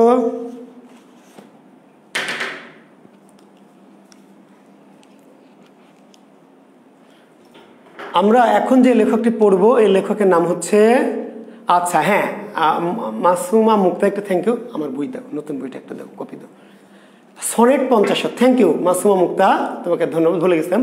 প্রমথ চৌধুরীর একটি কাব্যগ্রন্থ আছে, কাব্যগ্রন্থ সনেট 50, সনেট 50। প্রমথ চৌধুরী রচিত কাব্যগ্রন্থ, সনেট গ্রন্থ, সনেট। প্রমথ চৌধুরী রচিত কি সনেট গ্রন্থ, কাব্যগ্রন্থ। প্রমথ চৌধুরী মূলত আসলে প্রাবন্ধিক, ঠিক আছে, মূলত প্রাবন্ধিক, কিন্তু তার লেখা একটি কাব্য আছে সনেট 50। সনেট 50 হচ্ছে কি 50টি সনেট। প্রমথ চৌধুরী রচিত 50টি সনেটের সংকলন হচ্ছে সনেট 50 কাব্যগ্রন্থ। ওকে, ক্লিয়ার? ঠিক আছে। আমরা আপনাদের একটা জিনিস আমি দেখানোর জন্য বইটা নিয়ে আসলাম। আচ্ছা, আমার বইটা অনেকে বলছেন স্যার পাইনি, একটু আমি কৈফিয়ত দিচ্ছি। আমি প্রকাশনীতে ফোন দিয়েছিলাম, যারা প্রি অর্ডার করেছিলেন, প্রি অর্ডার, তাদের আজকে পর্যন্ত সকল বই ডেলিভারি দেওয়া হয়ে গেছে, মানে কুরিয়ারে দেওয়া হয়েছে। কিন্তু প্রশ্ন হলো কুরিয়ারে দিলে সবাই তো একই সময় পাবেন না। জি, কেউ থাকেন ঢাকা শহরে, কেউ চট্টগ্রাম, কেউ বাগেরহাট, কেউ পিরোজপুর, কেউ আবার অগামগা জগা পাড়া গায়ে। তো যারা বেশি শহরে থাকেন, বিভাগীয় শহর বা জেলা শহর, তাদের বইগুলি যত তাড়াতাড়ি পাবেন। আপনি প্রত্যেক একদম জেলা শহরে যারা থাকেন তাদের পাইতে একটু দেরি হবে, জেলা বা উপজেলা শহর, বুঝতে পারলেন? তো যারা তাড়াতাড়ি পাচ্ছেন কারা, যারা খুব ভালো জায়গায়, ঢাকা যারা থাকেন একদিনে পেয়ে যান, ঢাকায় বই একদিনে চলে যায়। কিন্তু আপনি ধরেন নেবেন কোথায়, আপনি নেবেন হচ্ছে ওই যে একেবারে আমাদের যেমন অনেক বই ওরা ইয়েতে, সেই কক্সবাজারের রামু কিংবা আরও গভীরের যে এলাকাগুলি, তো তাদের পাইতে কিন্তু দেরি হবে। জি, বুঝতে পেরেছেন? আজকে পর্যন্ত যারা প্রি অর্ডার করেছিলেন, প্রি অর্ডার যারা যারা করেছিলেন, প্রত্যেকের বই আজকের মধ্যে চলে গেছে। জি, মানে আমরা কুরিয়ারে দিয়ে দিয়েছি প্রকাশনী থেকে। এখন পেতে আপনাদের কয়েকটা দেরি লাগতে পারে কারো কারো, কারণ কারো কারো বিভিন্ন ছোটোখাটো জেলা কিংবা উপজেলা লেভেল যাদের যাবে তাদের কি পাইতে দেরি হবে ভাই। তো কাজে দেরি হলে এর জন্য কর্তৃপক্ষ দায়ী না, আপনার অবস্থানটা দায়ী। যে আপনি যত প্রত্যন্ত এলাকায় থাকবেন আপনার বইটা হাতে পেতে দেরি হবে, কারণ এখন যেহেতু করোনাকাল চলছে, বুঝতেই পারছেন একটু সমস্যা আর কি, কিন্তু পাবেন, ধৈর্য ধরেন, প্রত্যেকের বই পৌঁছে গেছে, হাতে পেয়ে যাবেন ইনশাল্লাহ, মানে কুরিয়ারে ছাড়া হয়ে গেছে। ওকে, ধন্যবাদ। আর আমি এই বইটা আর যা আমরা মাঝখানে অর্ডার নিচ্ছিলাম না, এখন আবার অর্ডার নিচ্ছি, প্রি অর্ডার না, এখন অর্ডার শুধু অর্ডার, প্রি না, অর্ডার দিবেন সাথে সাথে চলে যাবে আর কি। জি, আমি আপনাদের একটা কথা বলার জন্য এই বইটা হাতে নিলাম ইচ্ছা করেই। আচ্ছা, আপনারা একটু দেখবেন যে আমার এই বইটাতে আমরা একটা তালিকা দিয়েছি, প্রথমে একটা সিলেবাস দিয়েছি, আমি ইচ্ছা করে দেখাচ্ছি আপনাদের। প্রথমে একটা সিলেবাস দিয়েছি, অর্থাৎ সিলেবাসটা কেন, যে বিসিএস এ কাদের কাদের, মানে পিএসসির তালিকাভুক্ত লেখক কারা, পিএসসির তালিকাভুক্ত, আমাদের তো অনেক লেখক আছে বাংলা সাহিত্যে, কি অনেক লেখক আছে, শত শত লেখক, কিন্তু পিএসসি কাদেরকে তালিকাভুক্ত লেখক করেছে তার একটা নামের তালিকা আমি পড়ছি, এবং আপনাদের কেন বলছে কার কোন কোন লেখক পড়েছি আর কোন কোন লেখক আমরা পড়িনি। পিএসসির তালিকাভুক্ত লেখকগুলো শেষ করে আমরা অন্য লেখকে যাব। আমরা আগে পিএসসির তালিকাভুক্ত লেখক শেষ করব, করে কি করব, অন্য লেখকে যাব। তা আমি পড়ছি পিএসসির তালিকাভুক্ত লেখকের নামগুলো বলছি, আপনারা দেখবেন যে কাকে কাকে আমরা এখনো পড়িনি, ঠিক আছে? জি, তো পিএসসির তালিকাভুক্ত লেখক হচ্ছে, পিএসসির তালিকাভুক্ত প্রাচীন মধ্যযুগের চর্যাপদ, প্রাচীন মধ্যযুগের চর্যাপদ আমরা পড়েছি, বড়ু চণ্ডীদাস পড়েছি, শাহ মোহাম্মদ সগীর পড়েছি, মঙ্গল কাব্য, বৈষ্ণব পদাবলী, আরাকান রাজসভা, সৈয়দ সুলতান, কৃত্তিবাস, দৌলতুজির বাহারাম খা, মুকুন্দরাম চক্রবর্তী, কাশিরাম দাস, আলাওল, আব্দুল হাকিম, ভারতচন্দ্র রায়গুণাকর, শাহ মোহাম্মদ সগীর, ফকির গরিবুল্লাহ, আরাকান রাজসভা কেন্দ্রিক বাংলা সাহিত্য, ময়মনসিংহ গীতিকা। আমরা প্রাচীন মধ্যযুগে এই জিনিসগুলো ইনশাল্লাহ পড়েছি, কিছুই বাদ নাই। প্রাচীন মধ্যযুগে পিএসসি যা আছে তাও পড়েছি, যা নাই তাও পড়েছি। জি, আচ্ছা। আর আধুনিক যুগের লেখক কারা কারা আছে, পিএসসি কাদেরকে তালিকায় দিয়েছে দেখেন। ঈশ্বরচন্দ্র গুপ্ত আছে, প্রথম লেখক ঈশ্বরচন্দ্র গুপ্ত আমরা পড়েছি। ঈশ্বরচন্দ্র বিদ্যাসাগর পড়েছি, মধুসূদন পড়েছি, বঙ্কিম পড়েছি, মীর মশাররফ পড়েছি, রবীন্দ্রনাথ ঠাকুর পড়েছি, প্রমথ চৌধুরী পড়লাম, শরৎচন্দ্র পড়লাম, কাজী নজরুল ইসলাম আমরা পড়েছি, ফররুখ আহমদ পড়েছি, জসিমউদ্দিন পড়েছি। এই তালিকায় দুইজন লেখক বাদ আছে, একজন হচ্ছে নজিবুর রহমান, একজন কায়কোবাদ, আর একজন জীবনানন্দ দাশ। অর্থাৎ পিএসসির তালিকাভুক্ত লেখকের মধ্যে তিনজন লেখক আমরা পড়িনি, তার একজন নজিবুর রহমান। আমি পড়াবো আজকে, 2-3 মিনিট লাগবে, খুব ছোট্ট লেখক, কিন্তু পিএসসির তালিকা আছে। কেন আছে তার কারণটা পরে বলবো। তো নজিবুর রহমানকে পড়িয়ে ফেললে আমাদের আর পিএসসির দুজন লেখক বাদ থাকবে, একজন হচ্ছে জীবনানন্দ দাশ, খুব বড় মানের একজন কবি, আর আরেকজন হচ্ছে কে, কায়কোবাদ। পিএসসি যে আমাদের তালিকা দিয়েছে, পিএসসি যে তালিকা দিয়েছে লেখকদের, সেখান থেকে আমরা নজিবুর রহমান জাদাসকে পড়িয়ে ফেলি, তাহলে আর দুজন লেখক থাকবে, একজন হচ্ছে জীবনানন্দ দাশ আর একজন হচ্ছে কায়কোবাদ। ওকে, আচ্ছা, এর বাইরে পিএসসির আরো দুজন লেখকের তালিকার মধ্যে আছে, তাদের নাম একটু বলছি। বিহারীলাল, জি, বিহারীলাল চক্রবর্তী আছে, পড়বো আমরা। তারপরে আমাদের দীনবন্ধু মিত্র, তাহলে আমাদের পড়তে হবে বিহারীলাল, দীনবন্ধু মিত্র,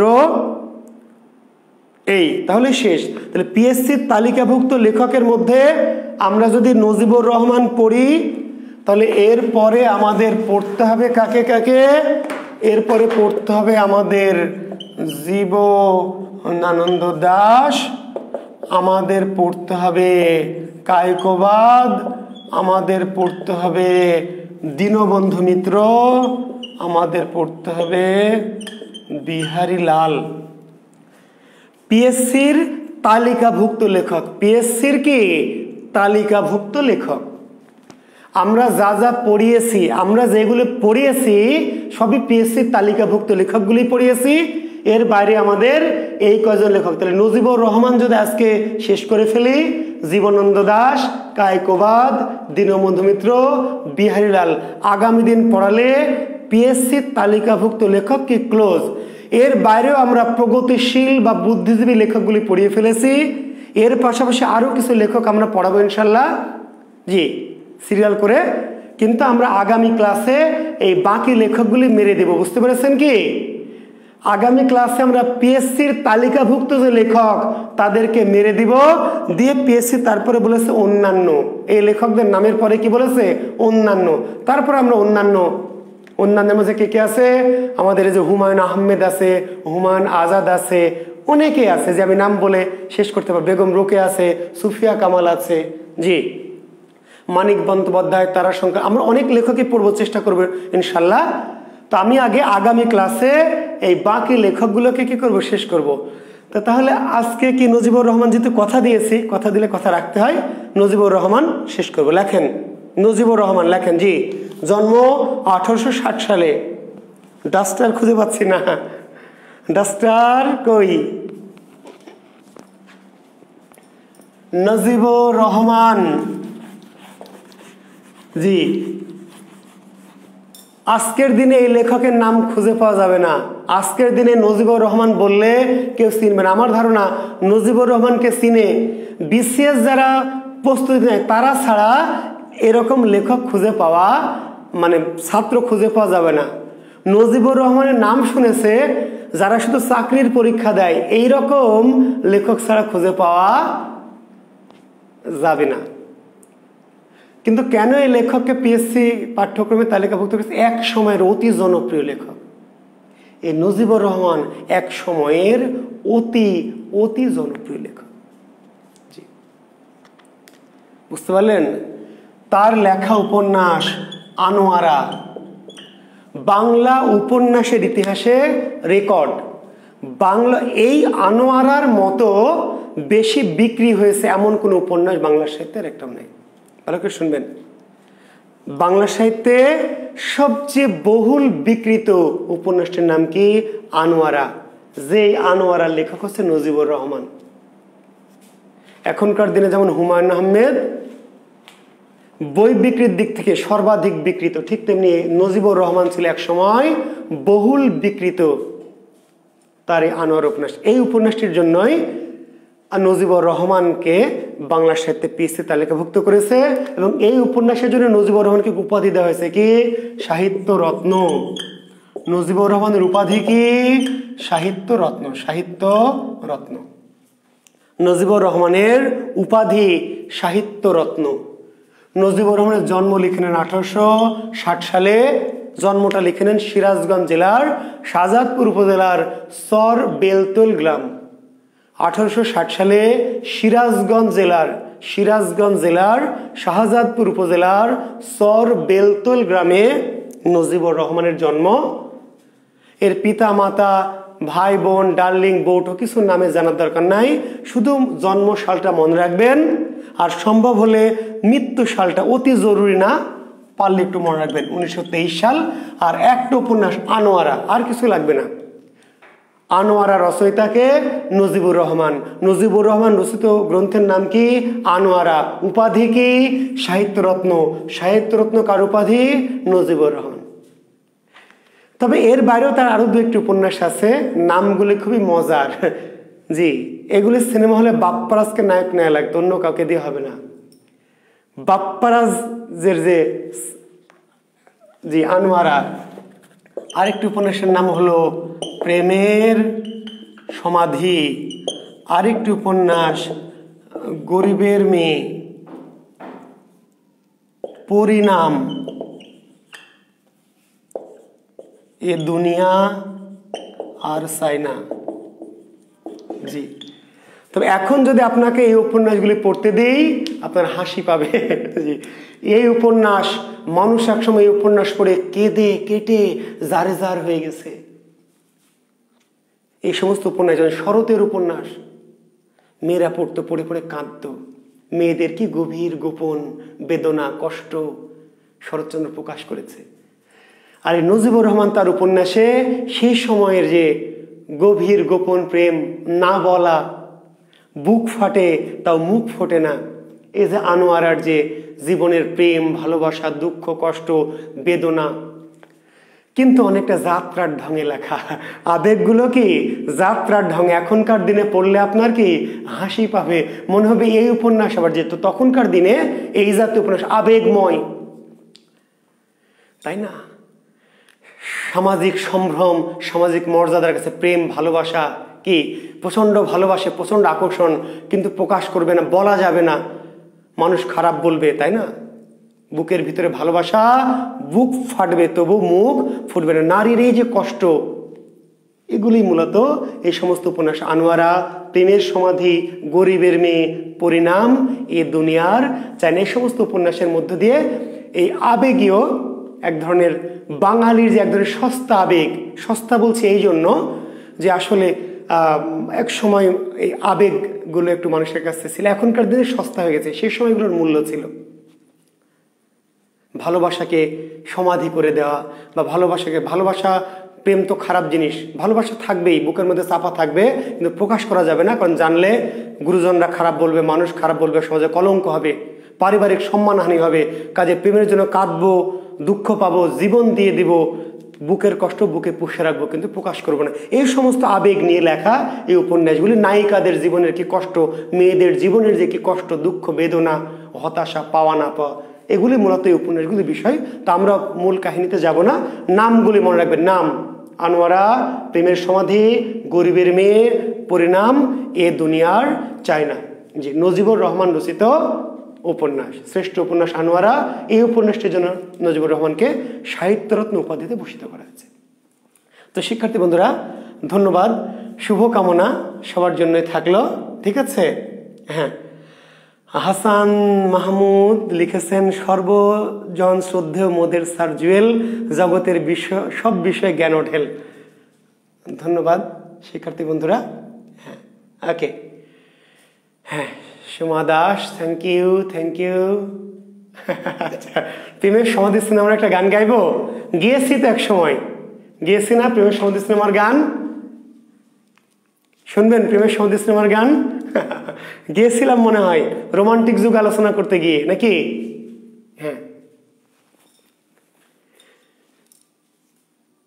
ঈদের পর বলেছিলাম, হ্যাঁ আলাভি ঠিকই বলেছি, ঈদের পর গিয়েছিলাম। তো ঠিক আছে, প্রেমের সন্ধিশ্রমের গান গিয়েছিলাম। তুমি বন্ধু আমার চির সুখে থেকো, আমি একা সুখে দুঃখে কেঁদে যাব, বকুলের মতো ঝরিয়া মরো না। কাগজের ফুলে কবু ভ্রমর আসে না, মরা গাছে কখনো ফুল ফোটে না, তাই না?